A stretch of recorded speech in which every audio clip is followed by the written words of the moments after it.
यीशु मसीह के नाम से सबको जय मसीह की। आज का वचन है यशायाह भविष्यवाणी की किताब, उसका 11 अध्याय 3 और 4 वचन। और उसको यहोवा का भय सुगंध सा भाएगा, वह मुंह देखा न्याय न करेगा और न अपने कानों के सुनने के अनुसार निर्णय करेगा, परंतु वह कंगालों का न्याय धर्म से और पृथ्वी के नम्र लोगों का निर्णय खराई से करेगा। और वह पृथ्वी को अपने वचन के सोंटे से मारेगा और अपने फूंक के झोंके से दुष्ट को मिटा डालेगा। मेरे प्रियो, यहाँ पर परमेश्वर प्रभु यीशु के विषय में, परमेश्वर प्रभु यीशु के आने से पहले यशायाह भविष्यद्वक्ता के द्वारा यह वचन परमेश्वर के द्वारा कहा गया है। परमेश्वर प्रभु यीशु किस तरह रहेंगे, इस वचन में विस्तार से बताया गया है। परमेश्वर प्रभु यीशु किस तरह रहेंगे, वह उसको यहोवा का भय सुगंध सा भाएगा, वह मुंह देखा न्याय न करेगा और न अपने कानों के सुनने के अनुसार निर्णय करेगा। वह किसी के बातों में आकर न्याय नहीं करेगा, किसी के कहने पे वह न्याय नहीं करेगा, बल्कि वह अपने वचन के अनुसार न्याय करेगा। 4 वचन में इस प्रकार लिखा है, और वह पृथ्वी को अपने वचन के सोंटे से मारेगा, अपने वचन के अनुसार न्याय करेगा। न्याय कब करना है, कैसे करना है, उन्हें मालूम है। वह वचन के अनुसार न्याय करेगा। और 4 वचन में इस प्रकार लिखा है, परंतु वह कंगालों का न्याय धर्म से करेगा। अगर आप और मैं कंगाल हैं, किसी भी विषय में कंगाल है, परमेश्वर हमारा न्याय को धर्म से करेगा। हम अगर कंगाल है, चाहे शारीरिक दिशा में हो, चाहे आत्मिक दिशा में हो, चाहे ज्ञान बुद्धि में हो, अगर हम कंगाल है तो उस कंगालपन को वह दूर करेगा। कंगालपन जिसमें भी है, हम उस कंगालपन में हम हमेशा नहीं रहेंगे। जब हम परमेश्वर प्रभु यीशु के ऊपर विश्वास रखते हैं, हम प्रभु यीशु के उपस्थिति में हम रहते हैं, हम परमेश्वर प्रभु यीशु के पीछे चलते हैं, उस कंगालपन में जिसमें हम रहते हैं, हमेशा उसमें हम नहीं रहेंगे, बल्कि परमेश्वर उस चीज़ से हमें निकालेगा, हमारा न्याय करेगा। वह कंगालों का न्याय धर्म से करेगा, वह वचन के अनुसार हमारा न्याय करेगा। और इस प्रकार लिखा है, और पृथ्वी के नम्र लोगों का निर्णय खराई से करेगा।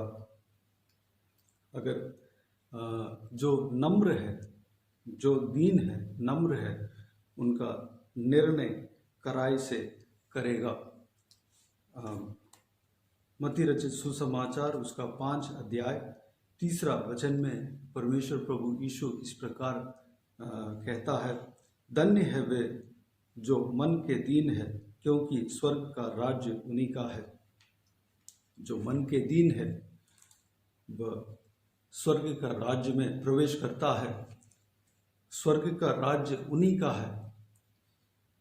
जैसे हम कहते हैं यह घर हमारा है, यह घर मेरा है, उस तरह अगर हम मन के दीन हैं तो हम भी कह सकते हैं कि स्वर्ग का राज्य हमारा है, स्वर्ग का राज्य मेरा है।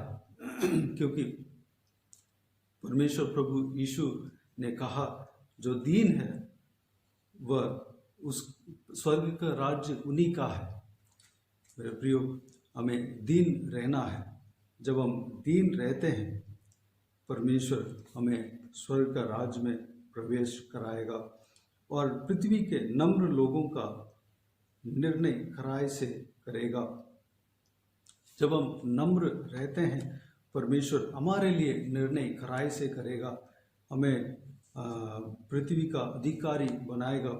इस वचन को हम मत्ती रचित सुसमाचार उसका 5 अध्याय 5 वचन में देख सकते हैं। परमेश्वर प्रभु यीशु इस प्रकार कहते हैं, धन्य है वे जो नम्र है, क्योंकि वे पृथ्वी के अधिकारी होंगे। जब हम नम्र रहते हैं, इस पृथ्वी में जहाँ पर हम जीते हैं, हमें अधिकारी बनाएगा। अगर हम कंगाल है, अगर हम ये सोच रहे कि मैं कंगाल हूँ, किसी भी विषय में, धन में हो, चाहे दिमाग के विषय में हो, चाहे हम शारीरिक दिशा में हो, चाहे हम ज्ञान बुद्धि में हो, अगर कंगाल हैं तो उस कंगालपन में परमेश्वर हमेशा नहीं रखेगा, बल्कि उससे निकालेगा, हमें आशीष देगा। हम अगर दीन है, परमेश्वर हमें स्वर्ग राज्य में प्रवेश कराएगा, स्वर्ग राज्य हमारा होगा। और हम नम्र है तो हम इस पृथ्वी का अधिकारी भी होंगे, इस पृथ्वी का अधिकारी बनाएगा। मेरे प्रियो, परमेश्वर हमें आशीष देगा। इस वचन को जो कोई भी देख रहे हैं, इस वीडियो को जो कोई भी देख रहे हैं और कह रहे हैं या मन में सोच रहे हैं कि मैं कंगाल हूँ, इस विषय में कंगाल हूँ, तो मेरे प्रियो, परमेश्वर प्रभु यीशु के पास आप हो, परमेश्वर प्रभु यीशु के उपस्थिति में आप हो, परमेश्वर के पीछे चलने का निर्णय आपने किया है, परमेश्वर प्रभु यीशु आपको उस कंगालपन में नहीं रखेगा, बल्कि एक समय आएगा परमेश्वर उस कंगालपन से निकालेगा। और जिस विषय में आप सोच रहे कि मैं कंगाल हूँ, उस विषय में अमीर बनाएगा, उस विषय में वह आगे बढ़ाएगा, उस विषय में वह आशीष देगा, आपके आंसुओं को पहुँचेगा, आपका उस कंगालपन को दूर करेगा। मेरे प्रियो, चिंता ना करें, प्रभु यीशु आपको आशीष देने का सामर्थ रखता है, प्रभु यीशु उस कंगालपन से निकालने का सामर्थ रखता है, प्रभु यीशु आपको उस विषय में ऊंचा स्थान में रखने का सामर्थ रखता है। इस दुनिया के सामने आपको चमकाने का सामर्थ्य परमेश्वर रखता है। आप परमेश्वर के उपस्थिति में बने रहना है, आप विश्वास में बने रहना है, आप परमेश्वर प्रभु यीशु के पीछे चलने का जो निर्णय लिया है उसको थामे रहना है, हमेशा उसमें बने रहना है। हमें ज़रूर सकेत फाटक में प्रवेश करना होगा, हमें ज़रूर हम उबड़ खबड़ मार्ग में हमें चलना होगा, पथरीली कांटेदार मार्ग में हमें चलना होगा। परमेश्वर का क्रूस, जो आपके क्रूस है, जो परमेश्वर के लिए हुए हैं, उसको उठाकर चलना होगा। लेकिन हमेशा उस दुख में आप नहीं रहेंगे या मैं नहीं रहूँगा, बल्कि परमेश्वर हमें और मुझे परमेश्वर बहुतायत से आशीष देगा, समय पर आशीष देगा, सही समय पर वह आशीष देगा। परमेश्वर हमारा न्याय धर्म से करेगा। मेरे प्रियो, हमें दीन रहना है, हमें नम्र बनकर रहना है, परमेश्वर हमें आशीष देगा।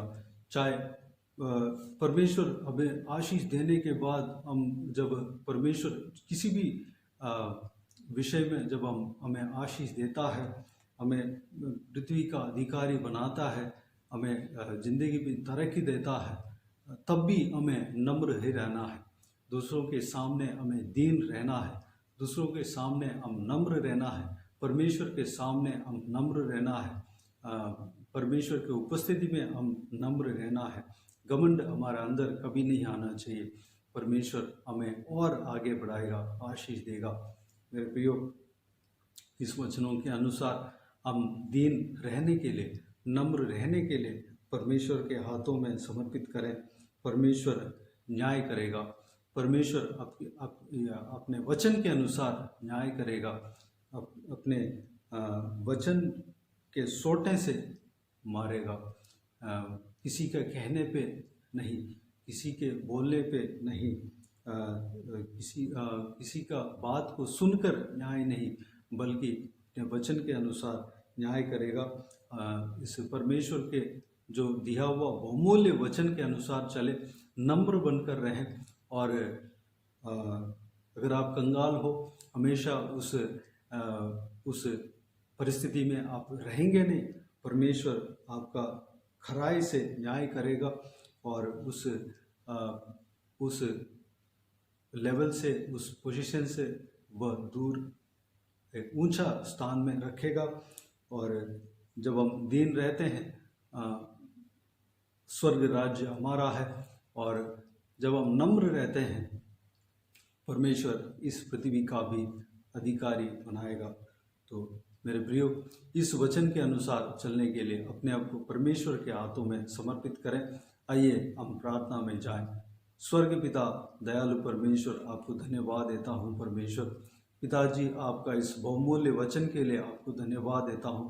पिता, जो दीन है, परमेश्वर का राज्य उन्हीं का है, स्वर्ग राज्य उन्हीं का है। परमेश्वर आपने कहा, और जो नम्र है इस पृथ्वी का अधिकारी बनेंगे। परमेश्वर पिताजी, जो इस वीडियो को देख रहे हैं, जो इस वचन को सुन रहे हैं, परमेश्वर उन सब का हृदय में आप कार्य करना। परमेश्वर, हम दीनता के साथ रहने पाएँ, नम्रता के साथ रहने पाएँ। परमेश्वर, परमेश्वर स्वर्ग राज्य में हम प्रवेश होने पाए पिता, और नम्रता के साथ रहने पाएँ और इस पृथ्वी का अधिकारी बनने पाएँ। इस पृथ्वी का अधिकारी आप बनाएंगे। आपको धन्यवाद देता हूँ परमेश्वर। अगर इस जो वीडियो को देख रहे हैं व्यूअर्स में से जो कोई भी इस तरह मन में सोच रहे हैं कि मैं इस विषय में कंगाल हूँ, शारीरिक दिशा में कंगाल हूँ, आत्मिक दिशा में कंगाल हूँ, ज्ञान बुद्धि में कंगाल हूँ, परमेश्वर जिस विषय के लिए वह अपने आप को कंगाल मान रहे हैं, सोच रहे हैं पिता, उस विषय में आशीष देना पिता। पिताजी, वह आपका उपस्थिति में रह रहे हैं, आपके ऊपर विश्वास रख रहे हैं परमेश्वर, उस विषय में आशीष देना। जिस विषय में वह सोच रहे हैं कि अपने आप को सोच रहे हैं कि कंगाल है, पिताजी उस कंगालपन को दूर करना परमेश्वर, बहुतायत से आशीष देना पिता। हालेलुया, धन्यवाद देता हूँ। आगे बढ़ाना परमेश्वर, धन्यवाद, आशीष देना परमेश्वर, कराई से न्याय करने वाला परमेश्वर हो पिता। पिताजी, हमें आशीष देने का सामर्थ्य आप रखते हैं पिता। हम अगर जो इस व्यूअर्स में से जो कोई भी जन शारीरिक दिशा में कंगाल समझ रहे हैं पिता, कमज़ोर समझ रहे हैं परमेश्वर, उन्हें चंगा करने का सामर्थ्य आप रखते हैं। उनका कंगालपन को दूर करने का, उनका शरीर से दूर करने का सामर्थ्य आप रखते हैं परमेश्वर। हालेलुया, मोटा ताज़ा बनाने का सामर्थ्य आप रखते हैं परमेश्वर पिताजी। हालेलुया, तंदुरुस्त रखने का सामर्थ्य आप रखते हैं परमेश्वर, धन्यवाद देता हूँ पिता। हालेलुया, जो भी जन आत्मिक दिशा में कंगालपन महसूस कर रहे हैं परमेश्वर, उनका कंगालपन को दूर करना पिता, आत्मिक जीवन में आगे बढ़ाना, आत्मिक जीवन में तंदुरुस्त रहने पाएँ परमेश्वर, आगे बढ़ने पाएँ पिता, और परमेश्वर मोटा ताज़ा बनने पाएँ आत्मिक दिशा में पिता। अनुग्रह देना, आपके अभिषेक से भरना पिता, आपकी सामर्थ से भरना परमेश्वर। हम सब आपके वचन के अनुसार हम दीन रहने पाए परमेश्वर। जब हम दीन रहते हैं, स्वर्ग का राज्य हमारा है पिता। स्वर्ग का राज्य में हम परमेश्वर हक के साथ प्रवेश कर सकते हैं पिता। पिताजी, धन्यवाद देता हूँ पिता। हमें दीन रहने का मन हमारे अंदर देना परमेश्वर, और नम्र रहने का मन हमारे अंदर देना परमेश्वर। हम नम्रता के साथ रहने पाए पिता। जब हम नम्रता के साथ रहेंगे इस पृथ्वी में, हालेलुया, अधिकारी बनेंगे परमेश्वर। आप हमें अधिकारी बनाएंगे परमेश्वर। आपको धन्यवाद देता हूँ पिता। हालेलुया, धन्यवाद देता हूँ पिता। इस वचनों के अनुसार चलने के लिए, इस वचनों के अनुसार हम रहने के लिए पिता, हमें तैयार करना परमेश्वर, हमें इस्तेमाल करना पिता, हमें आशीष देना पिता, हमें तरक्की देना परमेश्वर, हमें ऊंचा स्थान में रखना, हमें हर ज़रूरत में आशीष देना पिता। हालेलुया, जो धन के विषय में जो कंगाल है, कमज़ोर महसूस कर रहे हैं परमेश्वर, उन्हें बहुतायत से आशीष देना, किसी को भी कोई भी कमी घटी नहीं होने देना परमेश्वर। उन्हें हर चीज़ में आशीष देना पिता, हर चीज़ में आशीष देना। पारिवारिक दिशा में जो कंगाल महसूस कर रहे हैं उन्हें परमेश्वर उनका पारिवारिक दिशा में आशीष देना परमेश्वर। उस कंगालपन को दूर करना परमेश्वर, उन्हें बहुतायत से आशीष देना, शांति से आनंद से भरना परमेश्वर। पारिवारिक जीवन सुख रहने पाए परमेश्वर, पारिवारिक जीवन में आशीष पाने पाए परमेश्वर, आगे बढ़ने पाए पिता। धन्यवाद देता हूँ परमेश्वर। पिताजी, जो कोई भी जन बीमार हो परमेश्वर उन्हें छूकर चंगा करना, प्रभु यीशु मसीह के नाम से चंगा होने पाए। जो कोई भी जन आंसू बहा रहे हैं परमेश्वर, हालेलुया, उस आंसू को पोंछना, उनका जीवन में कार्य करना। जो कुछ भी कारण के वजह से वह आंसू बहा रहे हैं परमेश्वर, उस कारण को सही करना पिता। धन्यवाद देता हूँ। जो कोई भी जन कष्ट में, मुसीबत में, कंगालपन में पड़े हैं, उनको सारा उस कंगालपन को दूर करना परमेश्वर, कष्ट को दूर करना, मुसीबत को दूर करना। बल्कि परमेश्वर आप उन्हें शांति से, आनंद से भरना, खुशी से भरना, उन्हें आशीष देना, बहुतायत से इस्तेमाल करना परमेश्वर। हालेलुया। जो भी जन बंदीगृह में है उस बंदीगृह से छुटकारा देना पिता, छुटकारा देना परमेश्वर। हालेलुया। उन्हें नया जिंदगी परमेश्वर, उनका जीवन, उनका भविष्य को परमेश्वर प्रकाशित करना, उन्हें भविष्य को बनाना परमेश्वर। धन्यवाद देता हूँ। जो कोई भी जन कांटों में फंसे हुए हैं पिता, उनको निकालना, उस कांटे से निकालना परमेश्वर। आपके झुंड में शामिल होकर पिता आपके पीछे चलने पाए, अनुग्रह देना परमेश्वर। हम पिता, जो कोई भी जन पिछड़ गए हैं, आपके विश्वास के जीवन में से पिछड़ गए हैं, उन सबको दोबारा लेकर आना, आपके झुंड में शामिल करना, आपके पीछे हम चलने पाए, अनुग्रह देना परमेश्वर। हमें अच्छा चराई में हमें चराएंगे। धन्यवाद देता हूँ पिता। जो कोई भी जन जो कुछ भी ज़रूरतों के लिए प्रार्थना करते हैं उनका मन में रखें परमेश्वर, सारा ज़रूरतों को पूरा करना पिता, आशीष देना, संभालना परमेश्वर। धन्यवाद देता हूँ पिताजी। बुजुर्गों को आपके हाथों में सौंपते हैं, उन्हें आशीष देना, बहुतायत से उन्हें आशीष देना पिता, सुरक्षित रखना, लंबी उम्र देना। हालेलुया। उनके शरीर में दुर्बलता, कमजोरी निकाल कर बल सामर्थ से भरना परमेश्वर। बच्चों को आपके हाथों में सौंपते हैं और जवान बच्चों को आपके हाथों में सौंपते हैं। सभी को आशीष देना, सुरक्षित रखना, आपके महिमा के लिए इस्तेमाल करना पिता। धन्यवाद। सारा दुआ प्रार्थना को सुना, ग्रहण किया, धन्यवाद देता हूँ। सारा जलाल, आदर, महिमा आपको मिलती रहे। सारा दुआ प्रार्थना को प्रभु यीशु मसीह के नाम से मांगते हैं, सुन और ग्रहण कर। आमीन आमीन। प्रभु यीशु मसीह के नाम से प्रभु यीशु मसीह का आशीष और अनुग्रह हम सभी के ऊपर बने रहें, हमेशा हमेशा के लिए बने रहें। आमीन आमीन। मेरे प्रियो, इस चैनल को सब्सक्राइब करें और शेयर करें। अगर किसी को भी प्रार्थना का विषय हो तो डिस्क्रिप्शन में दिए हुए नंबर पर और स्क्रीन में भी नंबर आएगा, उस नंबर पर कॉल करके प्रार्थना करा सकते हैं। हम आपके लिए प्रार्थना करेंगे। विशेष करके बुधवार और शनिवार को आपके व्हाट्सएप में वॉइस मैसेज के ज़रिए प्रार्थना करके भेज दिया जाएगा। उस प्रार्थना में आप शामिल होकर आमीन कह दीजिए, आमीन टाइप कर दीजिए, ताकि हमें भी पता चले कि आप प्रार्थना में शामिल हुए हो और इस सेवकाई के द्वारा परमेश्वर आपके जीवन में कार्य किया हो, वो भी हमें बता सकते हैं, ताकि हम सब मिलकर परमेश्वर को महिमा कर सकें, धन्यवाद दे सकें। इस सेवकाई के लिए प्रार्थना करें और मेरे लिए, मेरे परिवार के लिए प्रार्थना करें और इस सेवकाई के जुड़े हुए हर एक जन के लिए प्रार्थना करें। प्रभु उन्हें बहुतायत से इस्तेमाल करना है, उसके लिए प्रार्थना करें और इस सेवकाई को परमेश्वर और आगे बढ़ाना है, उसके लिए प्रार्थना करें। हर एक काम को परमेश्वर करके देगा, उसके लिए परमेश्वर को धन्यवाद दें। प्रभु यीशु आप सबको आशीष दे। आमीन आमीन।